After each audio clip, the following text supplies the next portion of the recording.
Hello, नमस्कार। अभी फ़िलहाल तो बॉक्स ऑफ़िस में सलार वर्सेस डंकी की बॉक्स ऑफ़िस क्लैश चली हुई है। लेकिन मैंने हाल ही में डंकी मूवी देखी और मूवी देखने के बाद मेरा क्या रिव्यू है मूवी को लेकर के, क्या मुझे मूवी पसंद आई, क्या-क्या मुझे इसमें पसंद आया और क्या-क्या मुझे इस मूवी में पसंद नहीं आया, वो सारी बातें आपसे करने वाला हूँ। इसलिए चैनल को जल्दी से सब्सक्राइब कर लें अगर आपको लेटेस्ट अपडेट्स जानने हैं और बेल आइकन को भी प्रेस करें। पहले तो ओवरऑल मैं स्टार कास्ट की बात कर लेता हूँ। विक्रम कोचर इसमें बुक्कू का किरदार निभा रहे हैं। गुलाटी जो कि इंग्लिश टीचर स्पीकिंग कोर्स वाले बने हैं। अ, वो कहीं न कहीं बोमन ईरानी जो कि राजकुमार हिरानी की मूवीज़ में हमें अक्सर देखने को मिलते हैं। फिर मेन लीडिंग रोल में तो थे शाहरुख खान। फिर अगर तापसी पन्नू की बात करें तो मन्नू का उन्होंने किरदार निभाया है। विक्की कौशल ने सुखी का किरदार निभाया है जो कि हमें थोड़े ही रोल में दिखे हैं लेकिन बहुत स्ट्रॉन्ग उनका रोल है। चलिए बात कर लेते हैं। पहले तो हम रिलेटेड स्टार कास्ट की बात कर लेते हैं। विक्रम जिन्होंने बुग्गू का किरदार निभाया है, सरदार जी इस मूवी में बने हैं। ये हमें मूवी में स्टार्टिंग से लेकर आखिरी तक दिखेंगे और जिस तरीके का इनका सपोर्टिंग रोल रहा है, इन्होंने हँसाया भी है, इन्होंने वो सीरियस एक्टिंग भी की है और लास्ट तक कहीं न कहीं ये हमें एक स्ट्रॉन्ग किरदार में दिखाई दिए हैं, तो इनका तो मुझे काफ़ी पसंद आया। फिर अगर मैं तापसी पन्नू की बात करूँ, तो वो शाहरुख खान के साथ हम कह सकते हैं दूसरी लीड रोल में थी।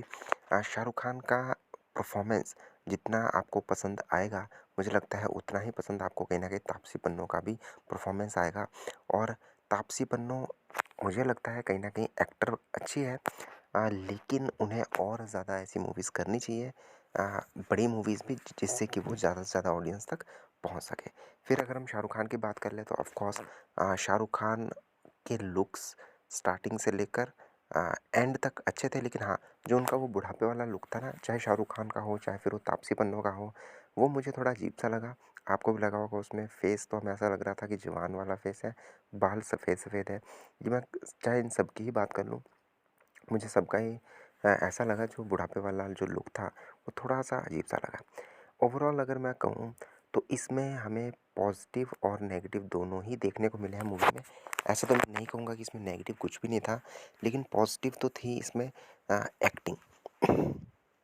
विकी कौशल ने तो भाई साहब मैं कह रहा हूँ कि थोड़ा-सा ही रोल किया है, लेकिन जान भर दी है पूरी मूवी में और मुझे लगता है कि विक्की कौशल का सबसे स्ट्रॉन्ग मुझे रोल लगा, कम रोल था, लेकिन सबसे स्ट्रॉन्ग था। इसमें बमन ईरानी ने जिस तरीके से बमन ईरानी हमें राजकुमार हिरानी की पिछली काफ़ी मूवीज़ में भी देखने को मिले हैं, कुछ उसी तरह से इस मूवी में भी उनका कैरेक्टर दिखा है। एक गुस्सैल, एक कॉमेडियन टाइप के वो हमें दिखाई दिए हैं। इतने ज़्यादा गुस्सैल तो इस मूवी में नहीं है, लेकिन कॉमेडियन टाइप के हैं और एक चालबाज़ इंसान के रूप में दिखाई दिए हैं, जो कि एक पॉज़िटिव रूप में हमें दिखे हैं। कुछ बातें थी मुझे जो इस मूवी में पसंद नहीं आई। मुझे तो एक तो इसका जो कॉन्सेप्ट था, मुझे लग रहा था कि ये कॉन्सेप्ट जाएगा कि भई जो पंजाब के लोग हैं, मेनली तो इसमें पंजाब को ही टारगेट किया गया है। तो जो पन टारगेट का मतलब है पंजाब की ही स्टोरी दिखाई गई है कि पंजाब के जो लोग हैं जो कि बाहर की कंट्रीज़ में जाते हैं डंकी डंकी के थ्रू, डंकी मतलब कि इल्लीगल वे से जाते हैं।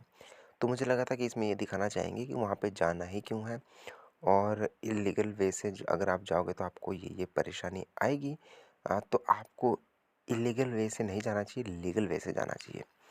लेकिन जो मुझे कहीं न कहीं लास्ट में इस मूवी से समझ आया वो कहीं न कहीं ये भी था, डबल मीनिंग थे, लेकिन ये भी था कि जो डंकी लोग मारते हैं ना, उनकी मजबूरी होती है और मतलब यहाँ कहीं न कहीं ऐसा दिख रहा है कि जो लोग डंकी मार रहे हैं ना, उनकी गलती नहीं है। ऐसा इस मूवी में बताना चाहा है कि पक्षी आते हैं, वहाँ से कुछ डायलॉग्स तो इतने इलॉजिकल भी थे कि भई रशिया से पक्षी आ जाते हैं हमारे यहाँ पे, तो वो भी तो डंकी मार के आते हैं, वो थोड़ी ना कोई वीज़ा और पासपोर्ट लेकर के आते हैं। तो मतलब कुछ ऐसे लॉजिकल भी थे क्योंकि जिसको थोड़ी बहुत समझ होगी कंट्री की या फिर वर्ल्ड अफेयर्स की जिसको नॉलेज होगी, ऑफ कोर्स वो इस तरीके की बातें नहीं करेगा। तो इस मूवी को 100% तो हम ऐसा नहीं कह सकते कि हाँ, इस मूवी में कहा है वो बहुत इंपॉर्टेंट है, नहीं। इसको सिर्फ़ और सिर्फ़ आप कॉमेडी वे में ही लीजिए मूवी को। अगर आप इस मूवी को सीरियस लेंगे या फिर किसी के साथ डिबेट करने के लिए बैठ जाएँगे इस मूवी के बेसिस पे, तो शायद आप पे वो भारी पड़ सकता है क्योंकि बहुत ज़्यादा खामियाँ इस मूवी में लगी। और कुछ मैंने जैसा कि आपको कहा कि मुझे वो बिल्कुल पसंद नहीं है, जहाँ पे इन्होंने ये जस्टिफ़ाई करना चाहा कि जिन्होंने डंकी मार के जो कि जाते हैं, उनकी गलती नहीं है जो कि डंकी मार रहे हैं। आई मीन ये मुझे सबसे गलत लगा। मुझे लगा कि यहाँ पे वो दिखाएँगे कि जिन्होंने डंकी मारी है, उन्होंने गलत किया है, उन्हें नॉलेज नहीं है इसलिए उन्होंने डंकी मार दी, या फिर उनसे गलती हो गई इसलिए उन्होंने डंकी मार दी। नहीं, यहाँ पे दिखाया गया कि उनकी तो मजबूरी थी, उनको तो डंकी मारनी ही नहीं थी, उस देश ने अलाउ क्यों नहीं किया? आई मीन सीरियसली, अगर आप उल्टा करके देख लो, अगर इंडिया में ही हम अलाउ कर दें किसी को भी कि वो इंडिया आ सकता है, चाहे वो कोई हो, किसी भी कंट्री का हो, तो क्या हम अलाउ कर देंगे? नहीं करेंगे। तो मतलब वैसा वर्सा होता है ना। वेल ओवरऑल कॉन्सेप्ट मुझे कुछ ख़ास नहीं लगा, लेकिन हाँ, ओवरऑल अगर मैं देखूँ तो मूवी में कॉमेडी भी थी, मूवी में एक टॉपिक रेज़ ज़रूर किया गया, हालाँकि वो सही पॉइंट पे मुझे नहीं लगा हिट किया। और फिर अगर हम परफॉर्मेंस की बात करें तो वो भी अच्छी थी। ओवरऑल अगर हम देखें तो मैं रेटिंग की अगर बात करूँगा तो मैं 5 में से 3 रेटिंग दूँगा। फिर वही बात है, कुछ पॉइंट्स ज़रूर थे जो कि इसमें मिस हुए हैं। वेल आपने अगर मूवी देख लिया तो आपको कैसा ये मूवी लगी, कैसी लगी कमेंट बॉक्स में लिखें। सब्सक्राइब ज़रूर करें। मिलते हैं नेक्स्ट वीडियो में। धन्यवाद।